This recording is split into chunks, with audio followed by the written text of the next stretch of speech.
बच्चों नमस्कार। मैं डॉक्टर वीके सिंह। जैसा कि आपको ज्ञात है, मैं यहाँ पर हिस्ट्री पढ़ाता हूँ और मैं इस संदेश एकेडमी की ऑनलाइन कार्यशाला में आप सभी का हार्दिक स्वागत करता हूँ। बच्चों, अभी हम लोग अपनी लाइव क्लास लेकर के नहीं आए हैं, उसके प्रोमो वीडियो वह आपसे हम शेयर कर रहे हैं। तो अपने अपने उसी क्रम में आज हम आपसे बात करने वाले हैं। यह एक जो भारतीय इतिहास का एक जो रोचक टॉपिक कि इस्लाम धर्म का उदय एवं विकास वह कैसे हुआ, या हम कहें इस्लाम धर्म के उदय एवं विकास के पीछे कौन कौन से प्रमुख कारण उत्तरदायी थे। बच्चों, इन्हीं बिंदुओं पर हम चर्चा करेंगे। क्योंकि ये जो मिडिल हिस्ट्री के आरंभ में, या हम कहें पूर्व मध्यकाल के दौर में, ये जो भारत पर तुर्कों के आक्रमण जो आरंभ हुए थे, वे जो तुर्क लोग कौन थे, वे कहाँ से आए, इस बात की पूर्ण साझी समझ विकसित करने के लिए हम जब तक इस्लाम धर्म का उदय एवं विकास का कॉन्सेप्ट पूरी तरह से नहीं जानते, तब तक हमें यह स्पष्ट हो ही नहीं पाता कि जो है गजनबी जिसने कि पहला तुर्की आक्रमण जो भारत पर किया था, वह जो है उसके वंशक्रम का मूल स्रोत कहाँ से निहित था। इन्हीं सब बिंदुओं पर हम आप चर्चा करने वाले हैं। तो मेरा टॉपिक आज का है कि जो वैश्विक स्तर पर इस्लाम धर्म का उदय एवं विकास कैसे हुआ, और जिस क्षेत्र विशेष पर इस्लाम धर्म का उदय एवं विकास हुआ, फिर वहाँ से हुआ जो है विश्व के अन्य देशों तक कैसे उसका विस्तारण हुआ। हम इन्हीं सब बिंदुओं पर आप चर्चा करने वाले हैं।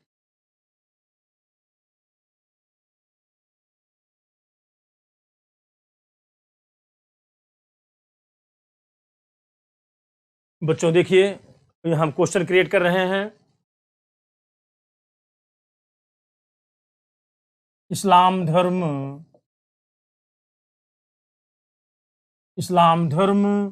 के उदय एवं विकास, इस्लाम धर्म के उदय एवं विकास के प्रमुख कारण या कहिए कारक, प्रमुख कारण या कारक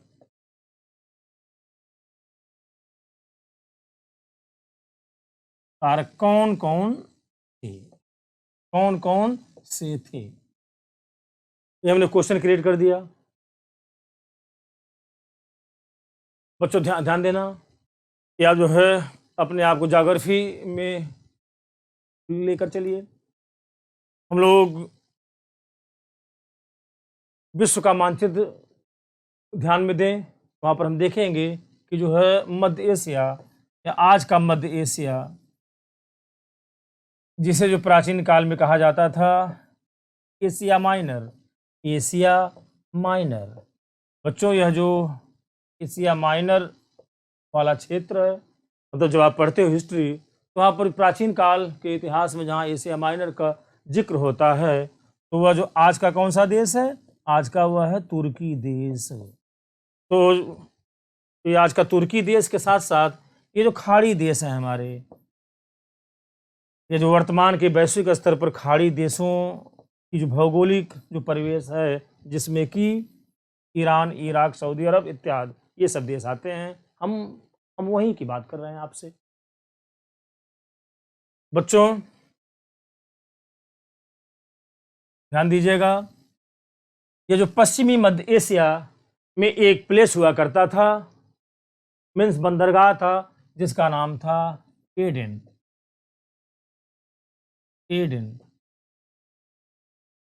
एडन नामक पोर्ट, एडन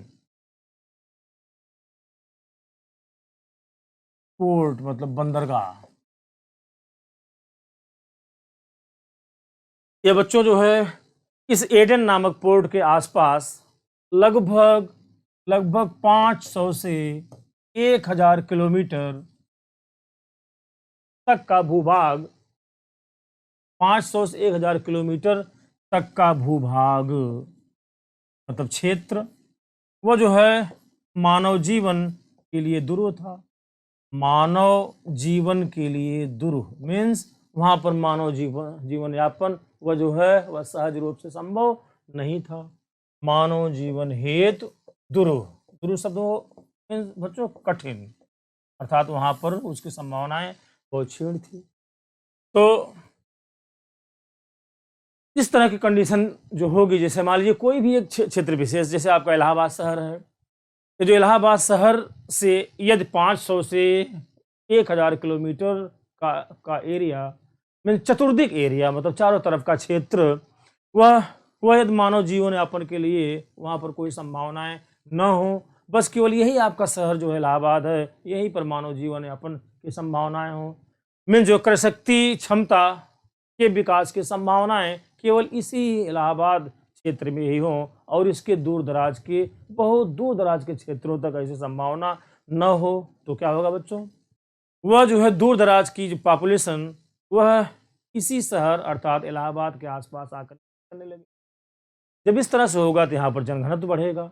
और बच्चों ध्यान देना कि जो दूर दराज के क्षेत्रों में निवास करने वाली आबादी जो इस शहर के चारों ओर आकर के बसेगी, वह जो एक ही साथ नहीं आएगी, बल्कि वह जो पृथक पृथक समूहों में संगठित होकर के आएगी, और वह पृथक पृथक समूह जो इस शहर में आएगा, वह किसी एक क्षेत्र विशेष पर निवास नहीं करेगा, वह होगा यायावरीय, या हम कहते हैं खाना बदोश।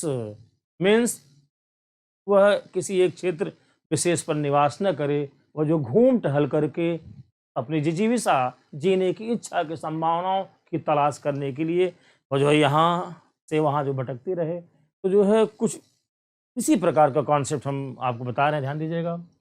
तो यह जो बंदरगाह था एडन, इसके दूर दराज लगभग 500 से 1000 किलोमीटर तक का जो एरिया था, इन एरिया में निवास करने वाली जो एक मोस्ट ऑफ पॉपुलेशन थी, यह सब जो मोस्ट ऑफ पॉपुलेशन थी, इसके जीविकोपार्जन में जो क्रय शक्ति क्षमता विकसित करने की यहाँ इन क्षेत्रों में कोई संभावना नहीं थी, चूंकि पर्वतीय पठारी भाग था यह।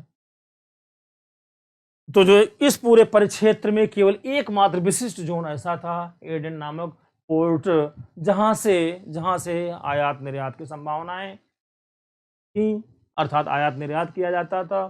मीन जो क्रिएटिव जोन था, मीन्स वह केवल एक ही मात्र जो है ये मात्र अर्थ की उगाही का एकमात्र साधन था। तो क्या होगा बच्चों, यह जो है दूर दराज की पॉपुलेशन, वह जो बंदरगाह के आसपास ही, वह दूर दराज की पॉपुलेशन वह जो बंदरगाह के आसपास आकर निवास करने लगे। तो जो है इस तरह कंडीशन जब होगी बच्चों, तो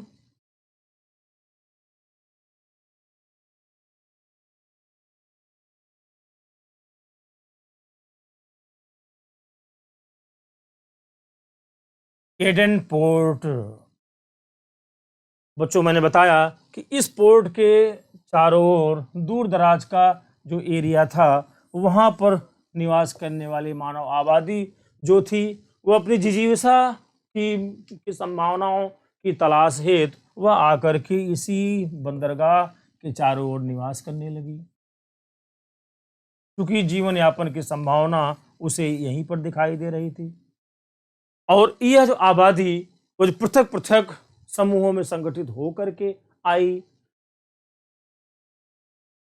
इसका परिणाम बच्चों ये हुआ कि यहाँ पर धीरे धीरे जनघनत्व बढ़ने लगा। जनघनत्व में जो डेंसिटी यहाँ पर बढ़ने लगी, और चूंकि यहाँ पर आयात निर्यात की संभावनाएं थी, इस कारण से धीरे धीरे वहाँ पर एक शहर विकसित हुआ, सिटी वहाँ पर डेवलप हो गई, जिस शहर का नाम पड़ा मक्का। मक्का शहर। ये बच्चों हमने यह जो शहर विकसित हुआ मक्का, इसके विकसित होने का कॉन्सेप्ट क्या बताया, मैंने बताया कि पश्चिमी मध्य एशिया में एकमात्र क्रिएटिव जोन था, हुआ एडन नामक बंदरगाह, और उसके दूर दराज के क्षेत्रों पर निवास करने वाली आबादी जो थी, उसके जीवन यापन करने की संभावनाएं बहुत ही क्षीण थी, जिस कारण से वह अपनी जो है वह अपनी अर्थ शक्ति की पूरी संभावनाओं की तलाश करते करते वह इसी एडन नामक बंदरगाह के आसपास आकर निवास करने लगी। वहाँ पर क्रिएटिविटी थी, आयात निर्यात की संभावनाएं थी, मीन्स जो क्रय शक्ति क्षमता विकसित होने की अपार संभावनाएं थी, जिन जिन कारणों से इस एडन नामक बंदरगाह के क्षेत्र में एक शहर विकसित हुआ जिसका नाम पड़ा मक्का। बच्चों, ये जो मक्का शहर जो विकसित हुआ, इसमें मैंने बताया कि दूर दराज की पॉपुलेशन वह जो माइग्रेट करके वह एक क्षेत्र विशेष पर जब आई तभी जाकर मक्का शहर विकसित हुआ। तो जो इस तरह से जब कहीं दूर दराज पर निवास करने वाली पॉपुलेशन वह किसी क्षेत्र विशेष पर आती है और वहां पर जो एक तंत्र विकसित होता है बच्चों, उसे कहा जाता है कबीलाई तंत्र। देखिए, कबीलाई तंत्र, एक नया शब्द आप देख रहे हो, कबीलाई तंत्र। बच्चों देखो, यह शब्द है कबीला। आप बच्चों फिल्मों में आप देखे होंगे, ये जो कबीले जो होते हैं अक्सर जो है ये होते हैं जंगलवासी, और ये किसी भी क्षेत्र विशेष पर स्थायी रूप से निवास नहीं करते। ये नित्य प्रति अपने जीविकोपार्जन के जो साधन हैं उसकी तलाश एद भटकते रहते हैं।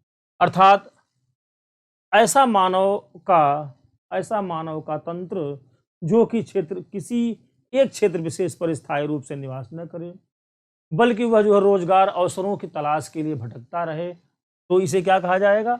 यायावरीय। देखो बच्चों, शब्द होता है एक यायावरीय,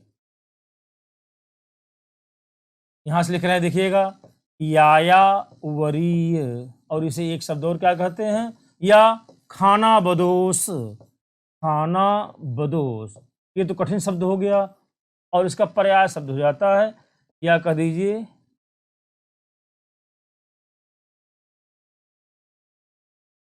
ये हो गया सब घुमक्कड़, अर्थात घूमने टहलने वाली, अर्थात कोई ऐसी पॉपुलेशन जो किसी क्षेत्र विशेष पर निवास न करे और घूमती टहलती रहे, तो उसे कहा जाएगा यायावरी या खानाबदोश या घुमक्कड़। तो इस बंदरगाह के चारों ओर दूर दराज के क्षेत्रों में निवास करने वाली आबादी जब वह उन दूर दराज के क्षेत्रों से माइग्रेट करके इस एडन नामक बंदरगाह के चारों ओर आकर निवास करने लगी, तो वहाँ पर जो सामाजिक तंत्र जो एक विकसित हुआ वह कहलाया कबीलाई तंत्र। वह जो तंत्र यहाँ पर विकसित हुआ बच्चों, वह कहलाया कबीलाई तंत्र, अर्थात वह घूमने टहलने वाला सामाजिक समाज, कबीलाई तंत्र। यह जो कबीलाई तंत्र यहाँ पर हुआ, चूंकि मैंने बताया कि वे लोग दूर दराज के क्षेत्रों से पृथक पृथक समूहों में संगठित होकर के आए थे, उस एक एक समूह को कबीला कहा गया, और उनके आने से जो यहाँ पर तंत्र विकसित हुआ वह एक रहा कबीलाई तंत्र के स्वरूप में। तो उसमें से जो एक एक समूह आया, एक एक कबीला जो आया था, उसमें से एक कबीला था जिसका नाम था कुरैश कबीला, जिसका नाम था कुरैश कबीला। कुरैश कबीला, इसी कुरैश कबीले में बच्चों देखिए 570 ईस्वी में 570 ईस्वी में पैगंबर मोहम्मद साहब का जन्म हुआ। 570 ईस्वी में पैगंबर मोहम्मद साहब का जन्म हुआ। बच्चों ध्यान देना, मैंने बताया मक्का शहर कैसे विकसित हुआ।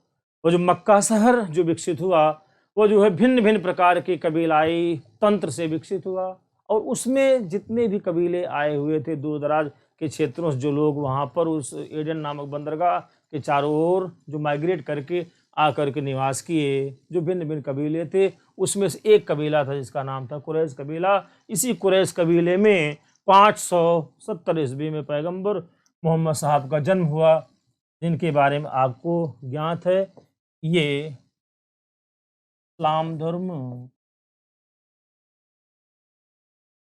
इस्लाम धर्म के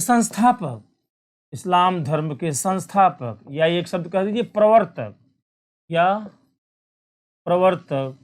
इसे कहते फाउंडर, इसे इंग्लिश में कहते फाउंडर थे।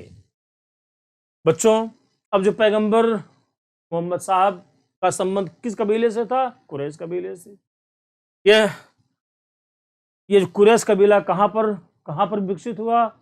एडन नामक बंदरगाह के आसपास। जब जब दूर दराज के क्षेत्रों से जब पॉपुलेशन माइग्रेट की, तो उसके माइग्रेशन से वहाँ पर जनघनत्व जो विकसित हुआ, तो वहाँ पर मक्का शहर विकसित हुआ था। उसी मक्का शहर में भिन्न भिन्न जो कबीले थे, उसमें से एक कबीला था कुरैश कबीला। इसी कुरैश कबीले में 570 ईस्वी में पैगंबर मोहम्मद साहब का जन्म हुआ, जो कि इस्लाम धर्म के संस्थापक थे।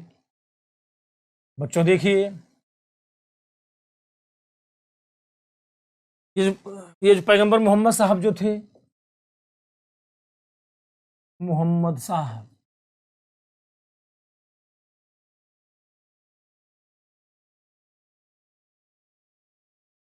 ये जो बाल्यकाल से खोए खोए से रहते, खोए खोए से मतलब विचाराधीन रहते थे। बच्चों देखो, विचाराधीन शब्द का क्या आशा है? जैसे कोई व्यक्ति वह विचारों के अधीन हो, में जो है वह नित्य प्रति चिंतनशील हो, वो जो मनन करता हो, वह नित्य प्रति कुछ नया सोचता रहता हो, तो उसे कहा जाएगा विचाराधीन। बच्चों, मैंने बताया कि बाल्यकाल से पैगंबर मोहम्मद साहब जो है वे कुछ चिंतन मननशील रहा करते थे, विचाराधीन रहा करते थे। और उस मक्का शहर के पास एक गुफा थी, जिस गुफा का नाम था हीरा, अर्थात हीरा नामक गुफा थी। इसी हीरा नामक गुफा में मोहम्मद साहब लंबे समय तक अंतर्ध्यान रहते थे। अंतर्ध्यान ऐसे लिखा जाए बच्चों, अंतर्ध्यान रहते थे। मीन जो ध्यान की अवस्था में रहते थे, मीन जो चिंतन मनन करते थे। अब आपके जेहन में एक प्रश्न क्रिएट होगा कि आखिरकार जब मक्का शहर विकसित हुआ, उस मक्का शहर में ही कुरैश कबीला था, तो वे कुरैश कबीले में निवास करते हुए मोहम्मद साहब, वे कहाँ अपनी ध्यान की मुद्रा में आने के लिए वे इस हीरा नामक गुफा में क्यों जाते थे? बच्चों देखो, जब कोई शहर विकसित होता है, तो वहां पर जनरव हो जाता है। जनरव शब्द पर ध्यान देना। जनरव मीन्स होता है कोलाहल। अब आप समझ गए हो कोलाहल, जिसे कहते हैं शोरगुल, कोलाहल या कहिए शोरगुल। बच्चों देखो, पठन पाठन के दौरान शब्द पर पकड़ होना बेहद जरूरी है। चूंकि हम देखते हैं कभी कभी पेपर सेटर जो क्वेश्चन बनाता है, वहां पर प्रश्नों में जो शब्द का हेर फेर कर देगा, तो आप जो है प्रश्न जब आपके समक्ष आएगा, तो आप अगर उस शब्द का पर्याय नहीं जान रहे हो, अब निहितार्थ उसका नहीं समझ पा रहे हो, तो शायद वह क्वेश्चन क्या पूछना चाह रहा है, उसका जो ट्रांसलेशन कुछ दूसरे तरीके से आप करके उसका जवाब दे देते हो, तो आपका आंसर गलत हो जाता है।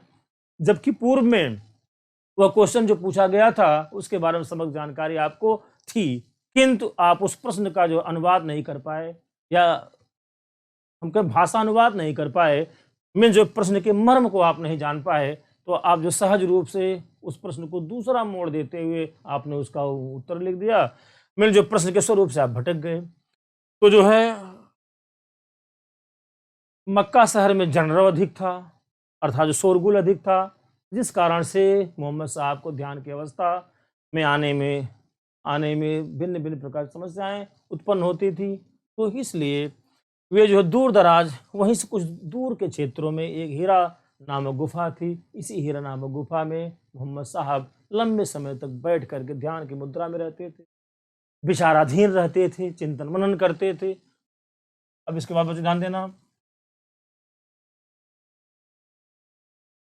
जिस समय पैगंबर मोहम्मद साहब हीरा नामक गुफा में, जिस समय पैगंबर मोहम्मद साहब इस हीरा नामक गुफा में ध्यान की अवस्था में रहा करते थे, उस समय पैगंबर मोहम्मद साहब के शब्दों में अल्लाह के द्वारा, अल्लाह या ईश्वर, अल्लाह के द्वारा भेजे गए देवदूतों मीन्स मैसेंजर्स, अल्लाह के द्वारा भेजे गए देवदूतों के साथ मोहम्मद साहब का संवाद स्थापित होता था। संवाद मतलब डायलॉग, बातचीत,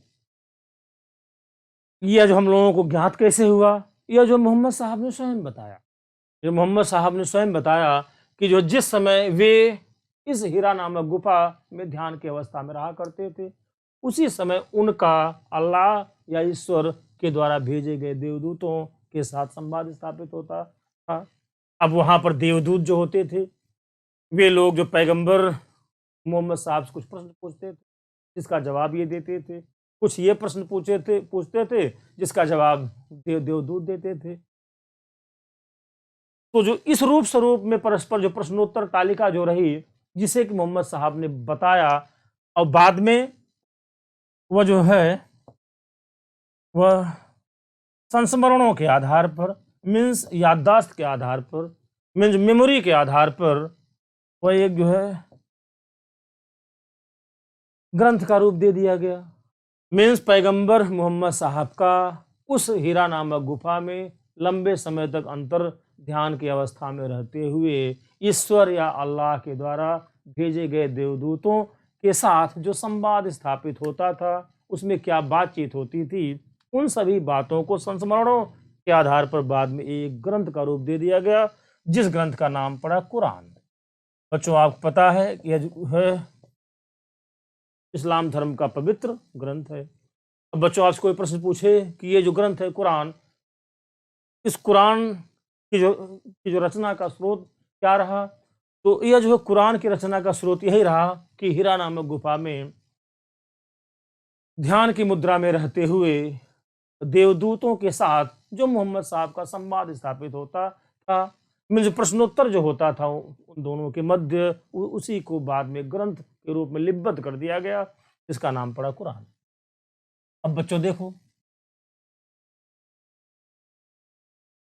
धीरे धीरे मक्का शहर में कोलाहल बढ़ने लगा, मतलब और ज्यादा कोलाहल बढ़ने लगा, या हम यूं कहें कि जिस गुफा में मोहम्मद साहब ध्यान की अवस्था में रहते थे, वहां तक शोरगुल आ गया।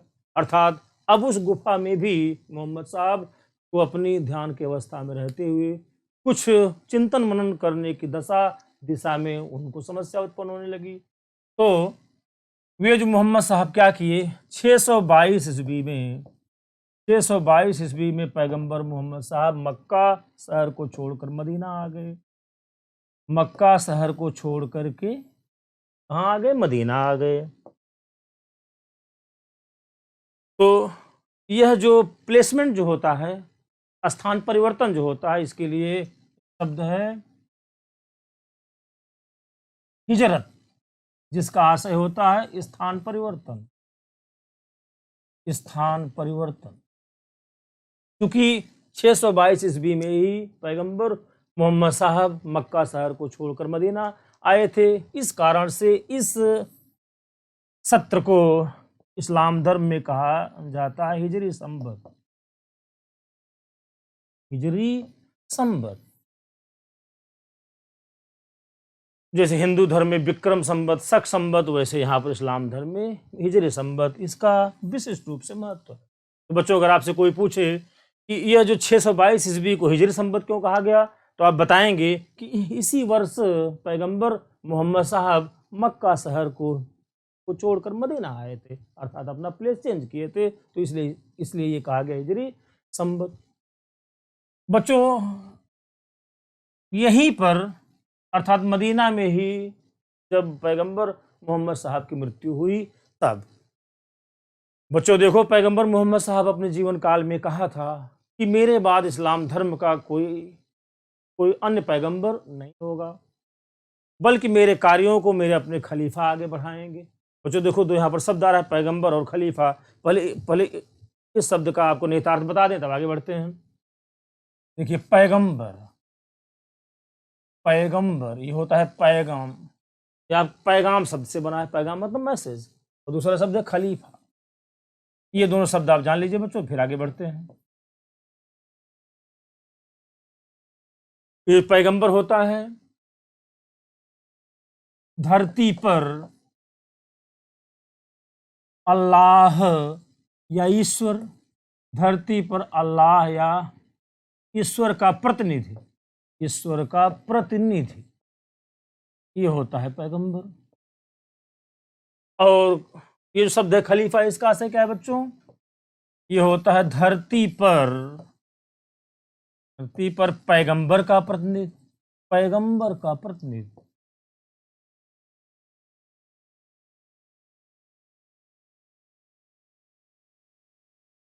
यह कॉन्सेप्ट विशेष ध्यान देना। इस्लाम धर्म के पैगंबर थे मोहम्मद साहब। तो जो मोहम्मद साहब थे वे क्या हो गए? अल्लाह या ईश्वर के प्रतिनिधि। फिर उन्होंने कहा था कि मेरे बाद इस्लाम धर्म का कोई दूसरा पैगंबर नहीं होगा, जबकि मेरे कार्यों, मेरे कथनों, मेरे वचनों को मेरे अपने खलीफा आगे बढ़ाएंगे। खलीफा आगे बढ़ाएंगे मतलब अर्थात पैगंबर के प्रतिनिधि जो थे वो आगे बढ़ाएंगे। बच्चों देखो, इस्लाम धर्म में कुल 4 खलीफा हुए। इस्लाम धर्म में कुल 4 खलीफा हुए, जिनका नाम क्रमशः मैं लिख रहा हूं, देखिएगा। पहले थे अबू बक्र, दूसरे उमर, तीसरे थे उस्मान।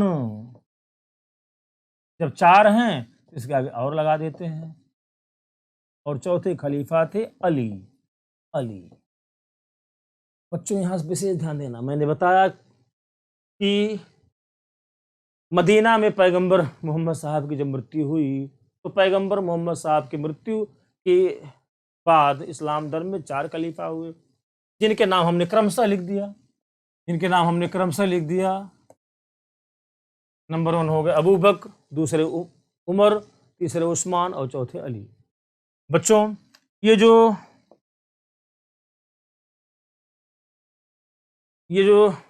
चौथे खलीफा थे अली, इनके पुत्र थे हसन। बच्चों विशेष ध्यान देना, ये जो चौथे खलीफा थे अली, इनके पुत्र थे हसन, जिसे हसन को अर्थात ये जो हसन थे इनको मुआविया, ये एक पर्सनालिटी था जिनको मुआविया ने पद से हटाकर, मीन्स यहाँ कहीं पदच्युत करके, पदच्युत मीन्स होता पद से हटाना।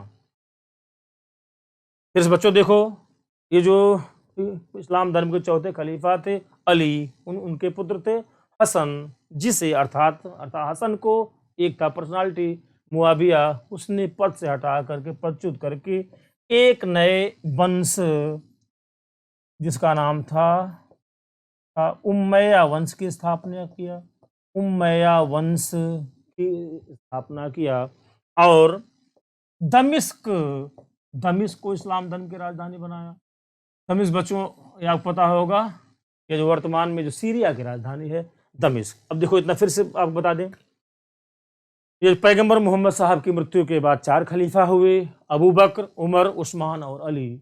ये जो चौथे खलीफा थे अली, इनके पुत्र थे हसन, और ये जो हसन थे इनको पद से कौन हटाया? मुआविया ने हसन को पद से हटा करके एक नए वंश अर्थात उम्मैया वंश की स्थापना किया, और वह जो है दमिश्क को जो है राजधानी बनाया। इस्लाम धर्म का प्रमुख केंद्र अब क्या हो गया?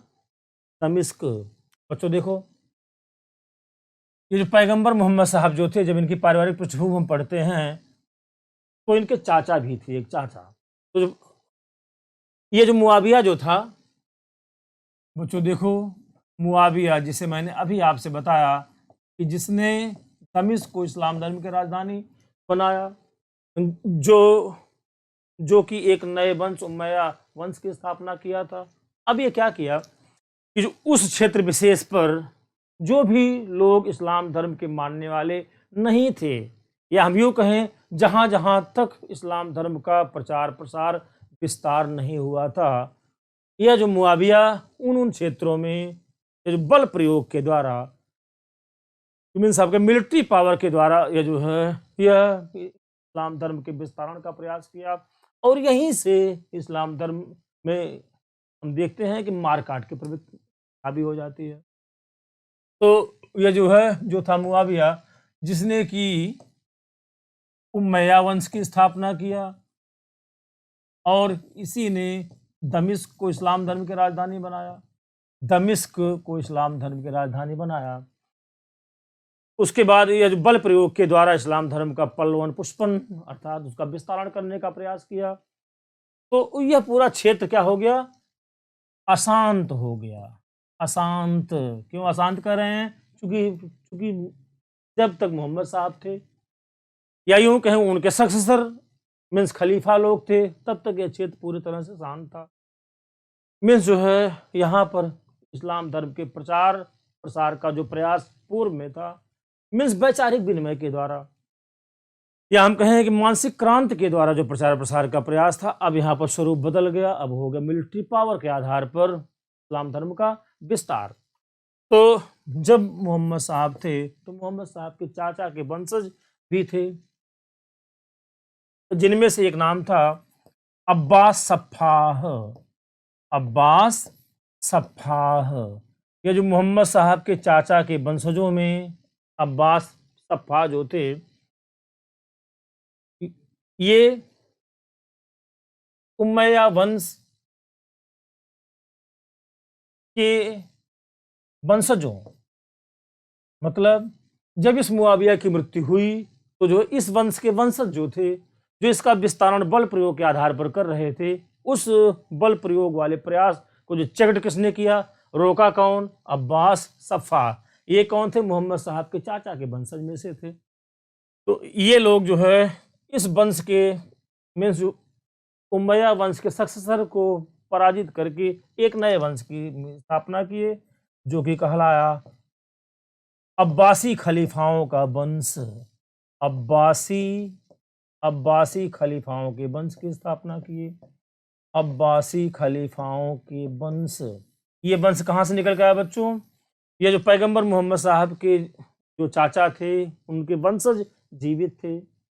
ये जो मुआविया जब पूरा अत्याचार पर आ गया, अत्याचार मीन्स बल प्रयोग के आधार पर वह उन क्षेत्रों से अन्य क्षेत्रों में इस्लाम धर्म का विकास विस्तार प्रचार प्रसार करने का प्रयास किया। उसके बाद मुआविया की मृत्यु के बाद ये जो है जो इसका वंश था उमैया वंश, उसके सक्सेसर उसके अन्य जो वहाँ पर उसके नेतृत्व करने वाले रहे, उस चेन को तोड़ा किसने? ये जो मोहम्मद साहब के चाचा के वंशज अर्थात अब्बास सफ़ाह से जुड़े हुए जो लोग थे, वे लोग इस वंश को उमैया वंश को पराजित करके एक नए वंश की स्थापना की है, जिसका नाम था अब्बासी खलीफाओं का वंश। बच्चों देखिए, अब हम लोग पहुंच गए जो है अब्बासी खलीफाओं के वंश तक। उस क्षेत्र में जिस समय यह वंश स्थापित हुआ, अर्थात अब्बासी खलीफाओं का वंश जब स्थापित हुआ, तो ये लोग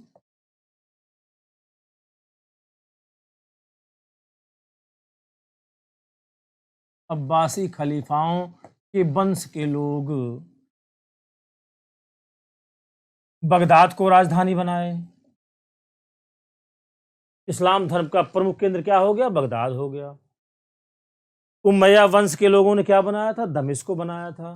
तो अर्थात अब्बासी खलीफाओं के वंशजों ने इस्लाम धर्म का जो मुख्य केंद्र था वह अब जो बगदाद को बना दिया।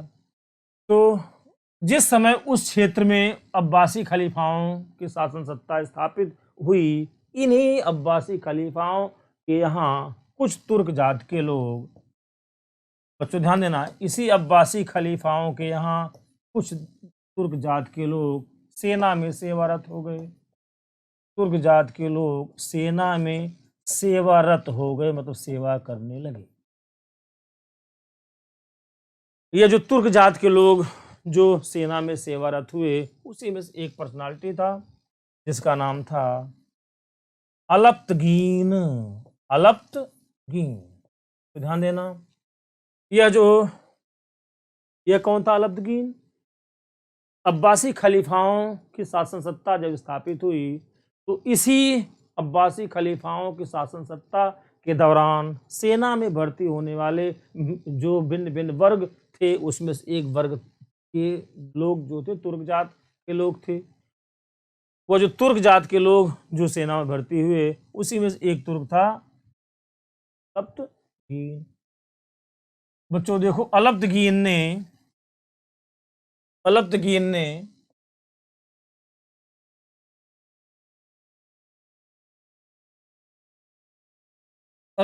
ने गजनी राज्य की नींव डाली थी।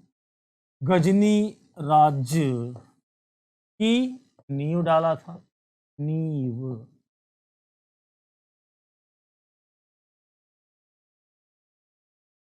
ये जो गजनी की जब नींव डाला, तो इस समय हम अगर देखें तो जो पश्चिमोत्तर भारत, बच्चों देखो पश्चिमोत्तर भारत का हम कॉन्सेप्ट अगर उस समय का देखें, तो जो पश्चिमोत्तर भारत में जो जो शासन उस समय स्थापित था, वह था हिंदू शाही राजवंश। हिंदू शाही राजवंश, हिंदू शाही राजवंश का राजा जयपाल वहां पर शासनरत था। बच्चों, जिस समय गजनी राज्य की नींव पड़ी, जिसे हमने बताया एक तुर्क जिसका नाम था अलाउद्दीन, उसने गजनी राज्य की नींव डाली। उस समय पश्चिमोत्तर भारत में हिंदू शाही राजवंश के राजा जयपाल का शासन था। अलाउद्दीन की मृत्यु जब हुई, तो इसके बाद इसका एक योग्य तुर्कदास, अलाउद्दीन की मृत्यु के बाद, अलाउद्दीन की मृत्यु के बाद इसका एक योग्य तुर्क दास, बच्चों ध्यान देना, क्वेश्चन कई बार पूछा है, पुत्र नहीं था, इसका एक योग्य तुर्कदास, क्या नाम था? सुबुक्तगीन। सुबुक्तगीन था, जिसने गजनवी या यामिनी, गजनवी या यामिनी वंश की स्थापना किया था। ध्यान देना, अलाउद्दीन ने गजनी राज की नींव डाला। अलाउद्दीन के बाद इसका एक योग्य तुर्कदास था, बेटा नहीं था, पुत्र नहीं था। इसका एक योग्य तुर्कदास जो कि सुबुक्तगीन था, उसने गजनी में गजनवी या यामिनी वंश की स्थापना किया। यह जो सुबुक्तगीन वह जो भारत की ओर जो लगातार साम्राज्य विस्तार का प्रयास भी कर रहा था, और इस प्रयास के दौरान सुबुक्तगीन का कई बार हिंदू शाही राजवंश के राजा जयपाल के साथ में संघर्ष भी हुआ। किंतु जयपाल इतना पावरफुल था कि जो है कि सुबुक्तगीन भारत की ओर साम्राज्य विस्तार करने में सफल नहीं हो पाया। जिस समय बच्चे देखो, जिस समय सुबुक्तगीन की मृत्यु हुई, अर्थात 998 ईस्वी में, 998 ईस्वी में जब सुबुक्तगीन की मृत्यु हुई, तो इसका पुत्र, जिसका नाम था महमूद, इसका पुत्र महमूद, यह जो गजनी का शासक बना, गजनी का शासक बना। बच्चों, जो कि भारतीय इतिहास में महमूद गजनवी के नाम से प्रसिद्ध हुआ, जो कि भारतीय इतिहास में महमूद गजनवी के नाम से प्रसिद्ध हुआ, जिसने कि भारत पर बारंबार आक्रमण किया। यह जो है जितनी भी बार भारत पर आक्रमण किया, तो आप पढ़ोगे तो वहां पर कॉन्सेप्ट मिलेगा कि जो है 17 बार भारत पर आक्रमण किया, और किसी भी आक्रमण में महमूद गजनवी पराजित नहीं हुआ था, जिसका एकमात्र उद्देश्य था भारत को लूटना, यहाँ पर साम्राज्य स्थापित करना नहीं था। बच्चों देखो, यह जो महमूद गजनवी, यह जो आक्रांता के रूप में पहली बार जो भारत पर तुर्की आक्रमण शुरू हुआ, जिसको करने वाला महमूद गजनवी था, इसका मूल स्रोत कहाँ से किस रूप में जुड़ा हुआ था, यह सब बातें हमने आपसे इस वीडियो में शेयर किया। बच्चों, यह मेरा वीडियो रिवाइंड करके पीछे आप ले जा करके बार बार चीज़ों को कैसे हमने समझाया, उसे आप देखने का प्रयास करिएगा। ये जो ऑनलाइन जो क्लास होते हैं, यहाँ पर हम अपनी बात को जो रिपीटेशन की ओर ले जाएं, फिर से दोहराएं, ये नहीं उचित है। ये होता है ऑफलाइन में, क्योंकि यहाँ पर आप अपने वीडियो को पीछे आगे बीच में जहाँ चाहें आप उसको ले जा सकते हो। आप इस बात को ध्यान समझना। हम ये बात कहाँ से स्टार्ट किए? इस्लाम धर्म का उदय और विकास किस क्षेत्र में हुआ, और उस क्षेत्र विशेष में वह विकास होने के बाद उसका विस्तारण मतलब प्रसारण, उसका प्रचार प्रसार वो अन्य क्षेत्रों में कैसे हुआ, और वहीं से कौन सी ऐसी ऐसी कंडीशंस क्रिएट हुई कि जो महमूद गजनवी आया, ने कि भारत पर आक्रमण किया और यहीं पर भारत पर तुर्कों के आक्रमण शुरू हो जाते हैं। ये बच्चों, ये हमारा प्राचीन काल जो समाप्त होता है, उसके बाद मध्यकाल का जो आरंभ होता है। ये जो मुख्य रूप से दिल्ली सल्तनत की पूर्व पीठिका के रूप में हम देखते हैं कि जो तुर्कों का भारत पर आक्रमण जो हुआ, जिसमें कि महमूद गजनवी के बाद मोहम्मद गोरी ने भारत पर आक्रमण किया। मोहम्मद गोरी के आक्रमण के परिणाम स्वरूप जो भारत पर दिल्ली सल्तनत की स्थापना हुई थी, इन सब बातों को जानने, समझने, परखने से पूर्व यह एक पार्ट बेहद रूप से जरूरी है कि कैसे वैश्विक स्तर पर इस्लाम धर्म का उदय एवं विकास हुआ। बच्चों, धर्म जो होता है वह जो नैतिक कर्तव्य से जुड़ा हुआ है। धर्म धर्म शब्द चाहे हिंदू, मुस्लिम, सिख, ईसाई, कोई भी धर्म पंथ हो, वहां लेस मात्र की दाग नहीं होती। बस यहाँ पर परिस्थिति जन्य या हम कहें सक्सेसर्स या उसमें संलग्न कुछ लोग जब उस धर्म को जो पेशेवादिता से जोड़ करके अपने अपने पेशे के रूप में धर्म का अनुक्रम जब पेश करने का प्रयास करते हैं, तो वहाँ पर धर्म में कुछ दोष हो जाता है। लेकिन फिर वहीं पर शुरू होता है धर्म सुधार मूवमेंट, धर्म सुधार आंदोलन। तो आज अपनी बात यहीं पर हम आपसे जो है विराम करते हुए विदा ले रहे हैं। बच्चों, इस वीडियो को आप देखिएगा, नेक्स्ट क्रम में फिर आपसे मुलाकात होगी। जय हिंद।